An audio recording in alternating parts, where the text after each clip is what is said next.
Inilah kekuatan dari nenek Bahenol, waifu baru kita di anime dan dadan. Ayase Seiko adalah nenek dari Ayase Momo, seorang gilf. Salah. Maksud dong anime seorang medium spirit terkenal yang dikenal dengan nama Santa Dodoria dan sering ke acara TV. Jadi Ayase Seiko ini adalah seorang medium spirit yang lumayan terkenal. Nah, di episode terbaru dan dadan, yaitu episode 3, kita akhirnya bisa mengetahui selain seberapa muda dirinya sebagai seorang nenek, seberapa kuatnya dirinya di pertarungan. Dikarenakan di episode ini, nenek Bayonetta akhirnya melawan nenek Turbo secara langsung. Nah, berikut ini adalah 7 kekuatan dan kemampuan dari Ayase Seiko, nenek dari Ayase Momo. 1. Pengetahuan luas tentang yokaisme dan dedemit. Tidak diragukan lagi ketika berbicara mengenai yokai, hantu tradisional Jepang dan urban legend atau legenda perkotaan, Seiko adalah nomor 1 di anime dan dadan dan di manga dan dadan. Sejauh ini kita masih belum bisa menemukan orang yang pengetahuannya seluas dirinya, terkecuali Count Saint-Germain yang muncul di beberapa chapter terakhir dari manga dan dadan. Seiko mengetahui mengenai seluk-beluk berbagai macam makhluk halus, dari mulai hantu gentayangan, yokai yang ada di legenda, hantu yang terikat dengan teritori atau wilayah, dan dirinya juga memiliki pengetahuan dan cara untuk mengatasi mereka. Dalam pertarungan melawan nenek Turbo, dirinya memiliki pengetahuan tentang segel dan penghalang yang dirinya buktikan dengan berhasil mengalahkan nenek Turbo di dalam pertarungan di episode 3 ini. 2. Kemampuan clairvoyance. Menggunakan semacam batu kristal, Ayase Seiko mampu mengetahui apa yang seseorang sembunyikan di hadapannya. Hal ini dirinya perlihatkan ketika dirinya menjadi bintang tamu di acara televisi lokal.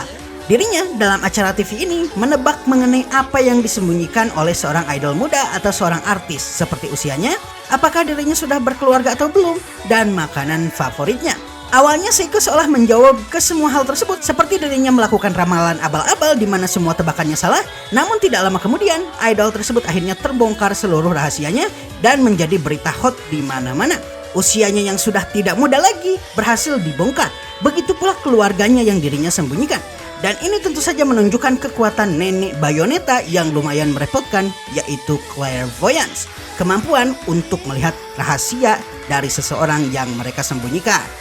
3. Kemampuan layaknya manusia super.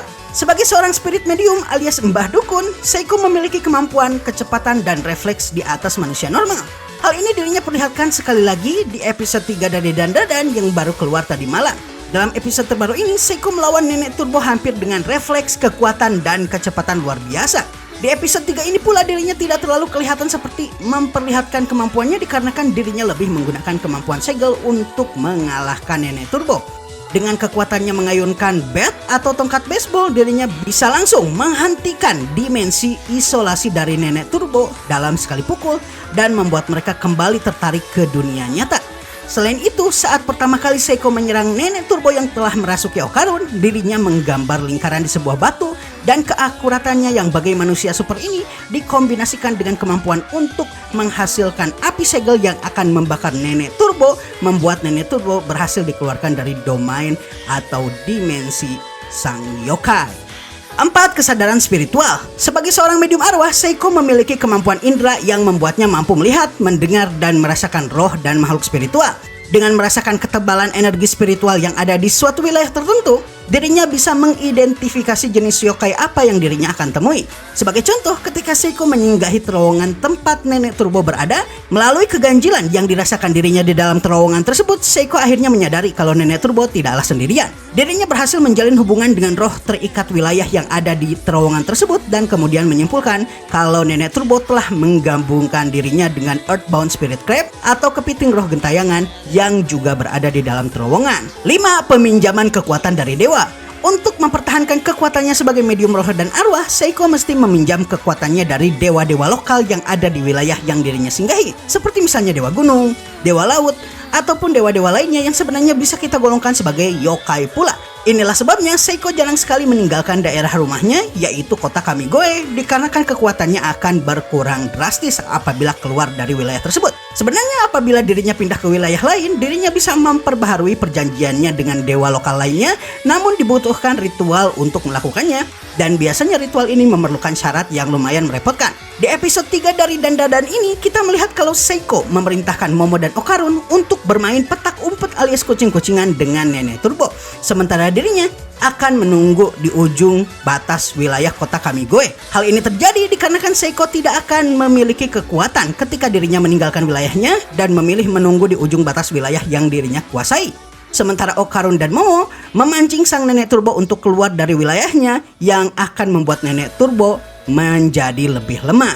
Nah, lalu kenapa Seiko tidak keluar saja dari wilayahnya dan masuk ke wilayah Nenek Turbo sambil membuat perjanjian dengan dewa lokal? Hal ini tidak Seiko lakukan dikarenakan waktunya mepet dan Nenek Turbo hanya memberikan waktu 1 malam saja.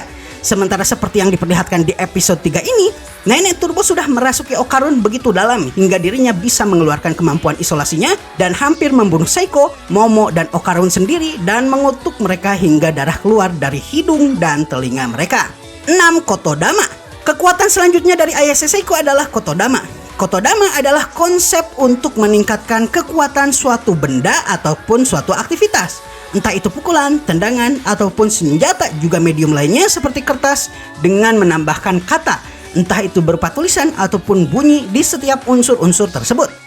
Sebagai contoh, dengan menambahkan kata Nessie yang Momo Ayase cucunya anggap sebagai makhluk terkuat di dunia ke dalam bat atau pemukul baseball yang dirinya miliki, Seiko berhasil meningkatkan kekuatan dari tongkat baseballnya hingga ketika memukulkan tongkatnya, manusia atau yokai akan terpental dan merasa sakit yang luar biasa. Hal ini karena konsep Kotodama ini memperkuat dan mengamplifikasi kekuatan ayunan dari tongkat baseball milik Seiko hingga berkali-kali lipat. 7. Peralatan dan persenjataan. Sebagai seorang medium yang juga bekerja sebagai pengusir roh dan hantu gentayangan juga berbagai macam yokai, Ayase Seiko memiliki berbagai macam alat yang dirinya bisa gunakan dengan kemampuan yang sangat baik dengan tujuan untuk mempermudah pekerjaannya. Alat-alat tersebut adalah yang pertama ada tongkat baseball Nessie. Tongkat baseball yang telah dinamai Nessie ini pada dasarnya adalah tongkat yang telah diberikan Kotodama sehingga kekuatannya naik berkali-kali lipat. Ditambah dengan bakat alami Ayase Seiko sebagai pemukul keempat dalam tim baseball atau pemukul andalan di suatu tim baseball, maka pukulan-pukulannya tidak hanya sangat keras namun juga mematikan dan sangat akurat. Tongkat baseball ini adalah senjata andalan dari Seiko saat dirinya melakukan purifikasi atau pemurnian yokai dan juga arwah gentayangan. Hal unik lainnya yang dimiliki oleh tongkat baseball Nessie ini adalah tongkat tersebut memiliki ujung yang bisa berubah menjadi pensil. Pensil ini dapat digunakan untuk mengaplikasikan konsep Kotodama ataupun konsep wilayah terpisah. Sebagai contoh, dengan menggambar lingkaran di tanah, Ayase mampu memisahkan individu yang dirinya hadapi dengan wilayah luar lingkaran tersebut dan kemudian membuat wilayah barir terpisah yang akan mengisolasi individu tersebut. Yang selanjutnya adalah paku spesial. Ayase Seiko memiliki alat berupa paku spesial yang akan mengeluarkan fungsi barir atau penghalang bagi hantu dan yokai apabila paku tersebut ditusukkan ke tempat tertentu. Dikombinasikannya dengan kemampuan menggambar lingkaran dari pensil yang ada di tongkat baseballnya, maka perpaduan ini akan sangat mematikan. Sebagai contoh, apabila Seiko berhasil membuat suatu yokai berada di dalam lingkaran yang dirinya buat, maka Seiko akan bisa membuat barir yang membuat yokai tersebut tidak bisa bergerak. Dan apabila misalkan suatu yokai berada di dalam lingkaran dengan menusukkan paku ke tanah di luar lingkaran, maka barir akan terpasang di luar lingkaran dan yokai tersebut tidak bisa keluar dari lingkaran. Dan area di dalam lingkaran menjadi satu-satunya tempat yang aman sehingga yokai tersebut akan terjebak di satu-satunya daerah yang terisolasi tersebut. Apabila yokai berada di luar lingkaran, maka Seiko bisa menusukkan paku ke area di mana lingkaran berada dan dengan mengarahkan dan memancing yokai tersebut ke dalam lingkaran, maka yokai atau hantu tersebut akan terbakar karena dedemi tersebut berada di dalam area yang telah dipasangi barir. Di episode 3 Dandadan ini, Seiko mampu mengaplikasikan kemampuannya untuk menggunakan barir ini dengan sangat fleksibel dan efektif sehingga Nenek Turbo tak bisa apa-apa. Kemampuannya ini hampir mirip dengan kemampuan Nobara dari anime Jujutsu Kaisen, namun Nobara memiliki aplikasi yang lebih sederhana karena difokuskan ke dalam kemampuan ofensif jika dibandingkan dengan Ayase Seiko. Selanjutnya ada jimat kertas tempel. Jimat kertas tempel adalah jimat yang telah diberikan tulisan mantra. Dengan kata lain, konsep Kotodama lagi-lagi diterapkan pada kertas tempel.